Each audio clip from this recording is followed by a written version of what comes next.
இன்றைக்கி நம்ம வீடியோவில் பார்க்க போகிறது எல்லா பக்கமும் டாய்லெட்டுன்னு சொல்லிட்டு யூஸ் பண்ணாமல் இடத்துக்கு தகுந்தாற்போல் அங்கே வந்து என்ன வார்த்தையை யூஸ் பண்ணலாங்கிறத நீங்கள் நம்ம பார்க்க போகிறோம். வாங்க பார்க்கலாம்.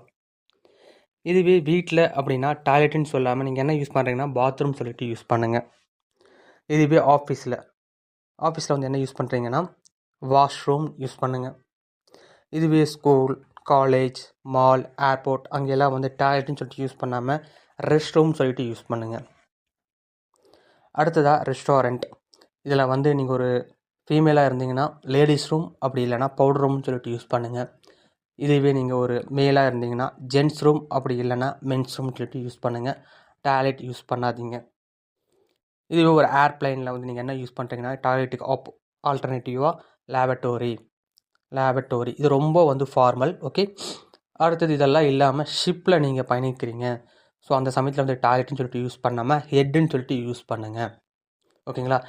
என்னடா இவ்வளோ இருக்குது, வீட்டில், ஆஃபீஸில், ஸ்கூலில், காலேஜில், ரெஸ்டாரண்ட்ஸில், ஏர்ப்ளைனில், ஷிப்பில் நிறையா இருக்குது, என்னால் இவ்வளோ ஞாபகம் வச்சுக்க முடியுமா, கரெக்டாக யூஸ் பண்ண முடியுமான்னு உங்களுக்கு ஏதாவது வந்துச்சுன்னா ஞாபகம் இருக்கும்போது இதை யூஸ் பண்ணுங்கள்.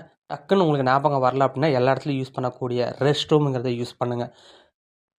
நீங்கள் ப்ராக்டிஸ் பண்ணணும் கண்டிப்பாக அந்தந்த இடத்துக்கு. சப்போஸ் இல்லை அந்த இடத்துல ஞாபகம் வரல, மறந்து போச்சு, டக்குன்னு அதில் வாயில் வரல அப்படின்னா நீங்கள் டக்குன்னு ரெஸ்ட் ரூம் சொல்லிட்டு யூஸ் பண்ணுங்கள். ஓகே, நம்ம இதே மாதிரி இன்னொரு வீடியோ மீண்டும் சந்திக்கலாம்.